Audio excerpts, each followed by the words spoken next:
Hello, Radhe Krishna. और आप सभी कैसे हैं? हम भगवान से कामना करते हैं आप सभी अच्छे हों, सुंदर हों और एकदम मस्त हों। आज जो मेरा ये वीडियो बनाने का मतलब है वो एक ही। कल मैंने एक वीडियो देखी थी फेसबुक पर। कोई हमारे शास्त्री भैया हैं, तो वो कथा कह रहे हैं व्यास मंच पर बैठकर, और उनके सामने जस्ट पंडाल में दो तख्त पड़े हुए हैं जिस पर कुछ डांसर डांस कर रहे हैं। जब मैंने ये वीडियो देखा तो मुझे बहुत बुरा लगा। कथा कहिए अच्छी बात है, गायकी कीजिए बहुत अच्छी बात है, संगीत में आना अच्छी बात है, और भगवान से प्रेम करना, जुड़ना, उनके प्रति आस्था रखना ये बहुत अच्छी बात है। ये तो विशेष ईश्वर की कृपा होती है तब व्यक्ति इस लाइन में आता है। लेकिन ये कहाँ लिखा है कि आप कथा कहिए और सामने कुछ भाइयों को साड़ी वगैरह पहन के नचवाइए, यानी जिसको हम डांसर कहते हैं। और बात आ गई तो कह रहे हैं आजकल हम जब देखते हैं तो कुछ शास्त्री लड़कियां भी ऐसी ऐसी हैं कि मुझे ये पता नहीं चलता है कि उनकी शादी हो गई या नहीं।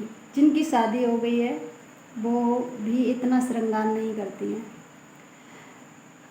बालों को देखिए आप, ऐसी ऐसी बाल कटवाती हैं जैसे मुंबई की हीरोइन फेल हो रही है।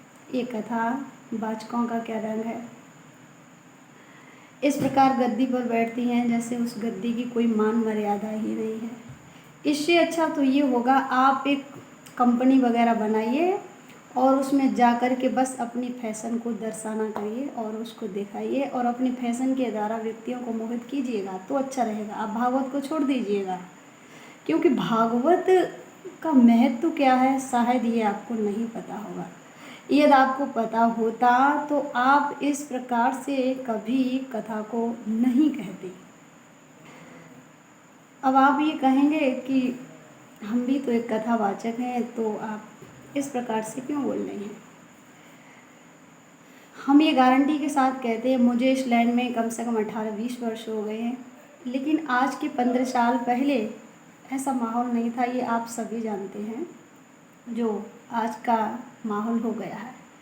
जो कुछ हमारा माहौल ये शास्त्रियों ने ही बिगाड़ दिया है। पहले के समय में इतने गलत गाने नहीं गाए जाते थे। पहले के समय में भागवत ही कही जाती थी। पहले के समय में भागवत के आधार से ही भजन हुआ करते थे। लेकिन आज की डेट में भागवत तो हो रही है, लेकिन भागवत की मर्यादा बिल्कुल ख़त्म हो चुकी है। एक बात और है, क्या ये सारी ही लड़कियां ऐसी हैं? ये बात तो हम नहीं बोलेंगे। कुछ जो नादान है, जिनको ज्ञान नहीं है, उन्होंने भागवत की मर्यादा को खो दिया है। एक बार उनकी चेहरे की तरफ देखिएगा तो चेहरे से लगती हैं ये शास्त्री का कोई ढंग नहीं है, ये शास्त्री हो ही नहीं सकती। इन्होंने कभी शास्त्र को पढ़ा ही नहीं होगा, इन्होंने कभी भागवत को पढ़ा ही नहीं होगा। और भागवत नाम की एक चीज़ व्यास गद्दी पर बैठ करके वो कहती नहीं, बस गानों से ही भागवत को कहती है। और कुछ लड़कियों ने तो भागवत को फिल्मी तर्ज में बना दिया है। गाइए, कोई बात नहीं है, लेकिन वो अपनी कहानी और कृष्ण राधा के नाम से बस गाती हैं, कृष्ण राधा को बदनाम करती हैं, ऐसे ऐसे भजन गाती हैं। तो मेरा विशेषकर अनुरोध है, निवेदन है, प्रार्थना है, किसी को ठेस पहुंचाने का हमारा कोई मकसद नहीं है। बस मेरी एक प्रार्थना है, आप कथा कहिएगा, आप गायकी कीजिएगा भाइयों से भी और शास्त्री बहनों से भी, लेकिन आप विशेषकर मेरा अनुरोध है, आप इस प्रकार से डांस मत करवाइएगा, आप इस प्रकार से भजन मत गाइएगा जो भागवत के उचित ना हो। आप खूब सब कुछ आगे बढ़िएगा, ये बहुत अच्छी बात है, हमें खुशी होती है। चलिए, आप इस लाइन में हैं, आपका प्रेम कुछ न कुछ भगवान के प्रति आस्था होगी तभी तो हैं आप। लेकिन आप पैसों के चंद पैसों के लिए आप मर्यादा को मत खोइएगा। व्यास गद्दी से नीचे उतर के आप कुछ पहनिएगा चलेगा, लेकिन आप व्यास गद्दी पर बैठ कर के पहनने की भी तमीज़ रखिएगा कि आप हमें वहाँ बैठ कर के क्या पहनना चाहिए, किस प्रकार का पहनना चाहिए, किस मर्यादा में रहना चाहिए। ये विशेषकर आप लोगों को ध्यान देना पड़ेगा। और ये नाचना तो बिल्कुल ही बंद कीजिएगा। और किसी को भी अगर मेरे शब्दों में कोई बुराई लग रही हो तो उन आप सभी भाई बहनों से हम क्षमा चाहेंगे।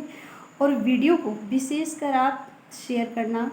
हमें वीडियो बनाने से कोई पैसे नहीं कमाने हैं, हमें वीडियो बनाने से कोई आगे किसी बात में नहीं, लेकिन विशेषकर हमारा वीडियो ये बनाने का मकसद यही है कि भागवत को मर्यादित में रखिएगा, भागवत की इज्जत करिएगा, सम्मान करिएगा, उसकी आस्था को मत खोने दीजिएगा। और इसी के साथ आप सभी को राधे कृष्णा।